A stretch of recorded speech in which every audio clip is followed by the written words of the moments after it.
بسم اللہ الرحمن الرحیم۔ آج کا ہمارا موضوع ہے قوم لوط، اور کوشش ہوگی اس بیان میں کہ ہم اس سے وہ نتیجہ اخذ کر لیں جس سے ہماری دنیا آخرت کی کامیابی ہے، اور ان برائیوں سے بچیں جس میں دنیا آخرت کی ناکامی ہے۔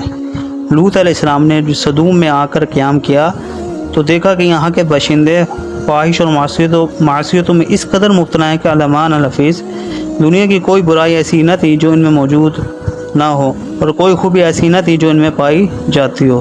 دنیا کی سرکش اور متمرد اور بد اخلاق و بد اتوار اقوام کے دوسرے عیوب و فواہش کے علاوہ یہ قوم ایک خبیث عمل کی موجد تھی، یعنی اپنی نفسیاتی خواہشات کو پورا کرنے کے لیے وہ عورتوں کے بجائے امرد لڑکوں سے اختلاط رکھتے تھے۔ دنیا کی قوموں میں اس عمل کا اس وقت تک قطعاً کوئی رواج نہ تھا۔ یہی بدبخت قوم ہے جس نے اس ناپاک عمل کی ایجاد کی۔ اس عمل کا نام لواطت مشہور ہے۔ اس سے بھی زیادہ شرارت و خباثت و بے حیائی یہ تھی کہ وہ اپنی اس بد کرداری کو عیب نہیں سمجھتے تھے، علی الاعلان فخر و مباحات کے ساتھ اس کو کرتے رہتے تھے۔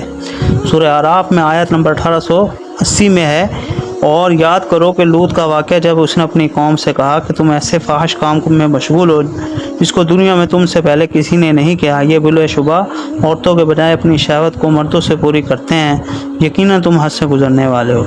عبد الوہاب نجار کہتے ہیں کہ میں نے عبرانی ادب کی ایک کتاب میں ان کے پاس بدعمالیوں کا حال پڑھا، جس کا خلاصہ ہے کہ اہل صدوم کی ایک عادت یہ بھی تھی کہ وہ باہر سے آنے والے تاجروں اور سوداگروں کے مال کو ایک نئے اور چھوتے انداز سے لوٹ لیا کرتے تھے۔ چنانچہ ان کا یہ طریقہ تھا، جب کوئی سوداگر باہر سے آ کر صدوم میں مقیم ہوتا تو اس کے مال کو دیکھنے کے بہانے سے ہر شخص تھوڑی تھوڑی سی چیزیں اٹھا کر لے کر چل دیتا۔ تاجر بیچارہ حیران اور پریشان ہو کر رہ جاتا کہ اگر اس نے اپنے ضیاع مال کا شکوہ کیا تو رونے دھونے لگا تو ان لٹیروں میں سے ایک آتا اور لوٹی ہوئی ایک دو چیزیں دکھلا کر کہنے لگتا کہ بھائی میں تو یہ لے گیا تھا، لو یہ تمہاری چیز موجود ہے۔ وہ رنجیدہ آواز میں کہتا ہے کہ تو اس کا میں کیا کروں، جہاں سارا مال لٹ گیا وہاں تو یہ بھی لے جا۔ تو وہ چیز اپنے پاس ہی رکھ لیتے، یہ معاملہ ختم ہو جاتا۔ اب دوسرا آتا، وہ بھی اسی معمولی چیز کو دکھا کر وہی کہتا جو پہلے نے کہا تھا۔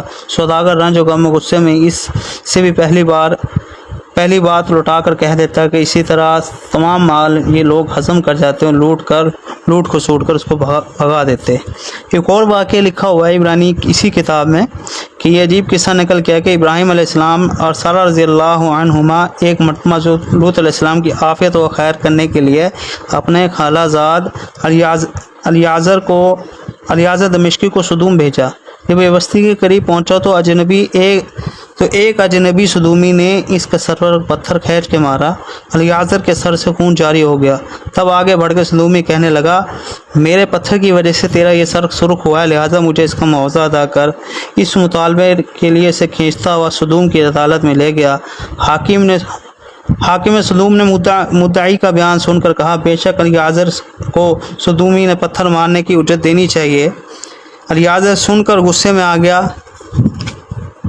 پتھر اٹھا کر حاکم کے سر پر مارا اور کہنے لگا، میرے پتھر کی جو اجرت ہے وہ اس صدومی کو دے دینا۔ یہ کہہ کر وہاں سے بھاگ گئے۔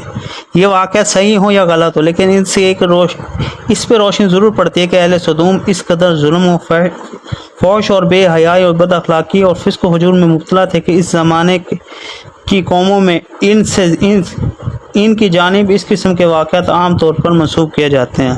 اللہ پاک ہماری حفاظت فرمائے اس قدر برائیوں سے، کہ یہ جو برائیاں ان لوگوں میں پائی جاتی ہیں عموماً ان میں سے کافی ہمارے معاشرے میں بھی ملتی ہیں، لیکن جو اللہ پاک نے ان خرابیوں کی وجہ سے اللہ نے ان پہ عذاب نازل کیا تھا، اللہ نے وہ عذاب ہم پر نہیں نازل کیا، وہ عذاب ہم پر نہیں بھیجا، لیکن یہ خرابیوں کے آج ہم اپنے معاشرے میں دیکھیں کتنی خرابیاں ہیں، بلکہ ان سے زیادہ خرابیاں ہمارے اندر پائی جاتی ہیں۔ تو یہ ہمارے نبی صلی اللہ علیہ وسلم کی دعا کا نتیجہ ہے۔ اب ہم سب کو چاہیے کہ ہم اپنے دین کو مضبوطی سے پکڑیں اور نیک اعمال کریں، جس سے ہماری دنیا بھی اچھی بنے گی اور آخرت بھی۔